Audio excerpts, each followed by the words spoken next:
The majority of the human race does not see global warming as a serious threat. Celebrate!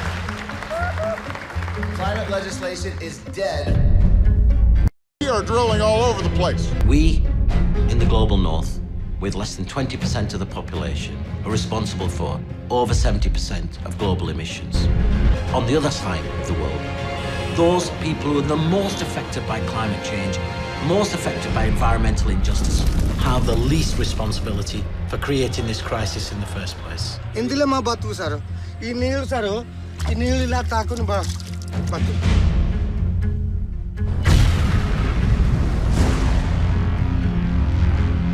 amount of fossil fuel that we're combusting year on year is growing. We're going in completely the wrong direction. That old paradigm will be forced to change, either by the environment around us or by us. We are all part of this movement!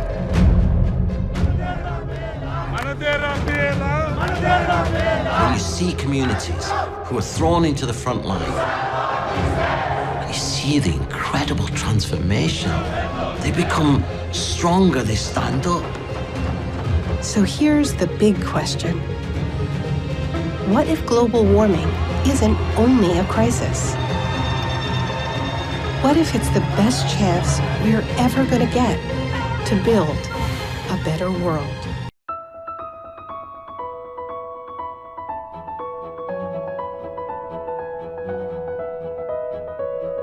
This is not just about the environment. This is about the economy. Climate change is the biggest externality problem that the world has ever seen. You have some of the world's leading companies stepping up and saying, we all must act. And this is not just about the problem. This is about solutions. We found addressing climate change is not only right for the environment, it makes really good business sense. 10 years ago, leading businesses around the globe began joining with WWF, the leading conservation organization, to form Climate Savers. Climate Savers is unique in that it sets measurable targets for CO2 emissions reductions and then supports companies in reaching those goals over time. These companies have been myth busters, and that is the myth that by reducing your emissions, reducing your carbon footprint, you're undermining your business. These companies were among the first to see the writing on the wall and the urgency of the need. You want to talk about realities and where you can see what's happening? Go to Alaska, go to Greenland, let alone the ice sheet in the Arctic, which will be completely gone in about 15 years. There's no doubt that the business community has a critical role to play in the run-up to COP15 in Copenhagen. That is why when the world's governments gather in Copenhagen this December to negotiate a global climate treaty, Climate Savers companies will be there with a strong and clear message.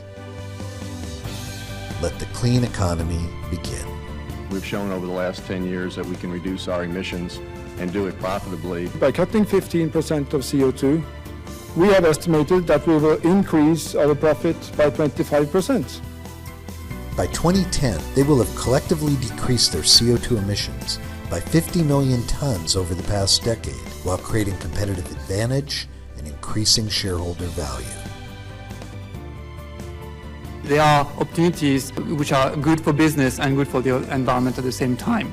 This is good business. It's the right thing to do. Most importantly, the clean economy is opening up exciting new avenues for innovation and jobs. You want the smartest people on your team working in this area because this is essential and integral to your business, to your bottom line, to your relationship with government and society. This is a real risk that all organizations who wants to be resilient going forward needs to deal with. We need to act now, and not alone, but together with our peers.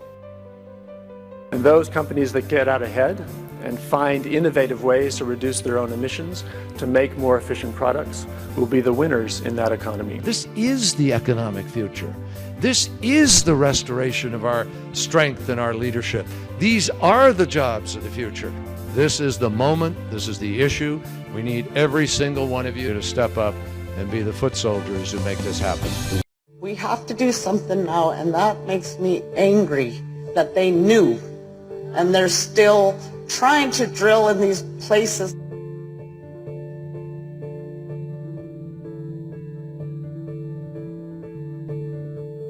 We cannot get back much of what we have lost because of the lies, because of the intransigence, because of the sabotage. We hereby call court to order.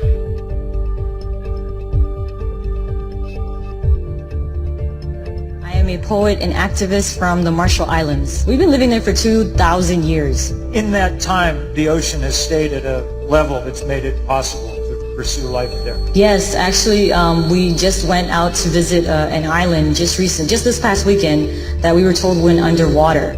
That island went underwater within 10 years. Within the last 25 years, in the period of time that Exxon, for instance, knew about climate change. Actually, yes. There's been remarkable change. My name is Janne Stefansson and I am Sami from the Arctic. The ices are not, we cannot read it and the animals cannot read the ices and we go through and People fall through? Yeah. Really? Have you known people who've fallen through the ice? Of course. Can you tell us an account of that? I've had friends. Describe one. And I've had family members. My grandfather's sister, she went through the ice and never came back. And just went through a place, she thought that it was safe because traditionally it had been safe. Yes. And she went straight through. Yes.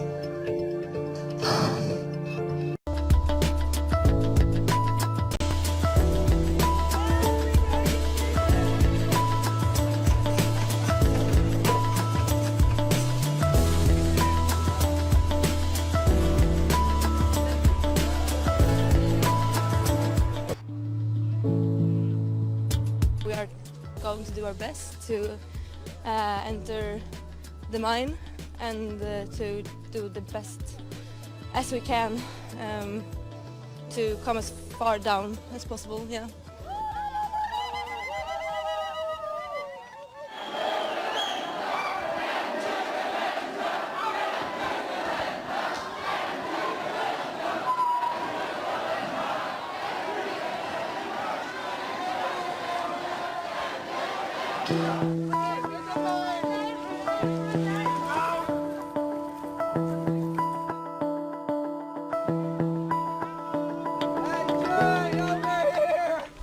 I'm crying, I'm so happy to see you.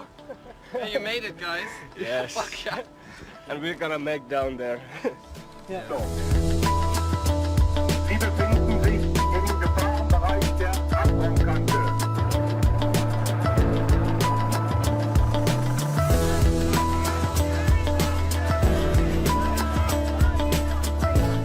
I'm both very happy to be here, to have made it inside the pit, but also, it's shocking.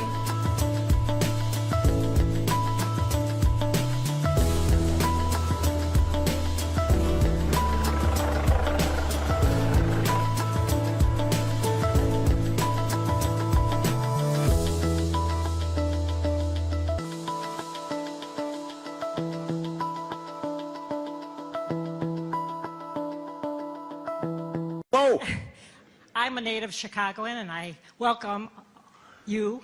Well, what are you doing down here? I love it. It's warmer, isn't it?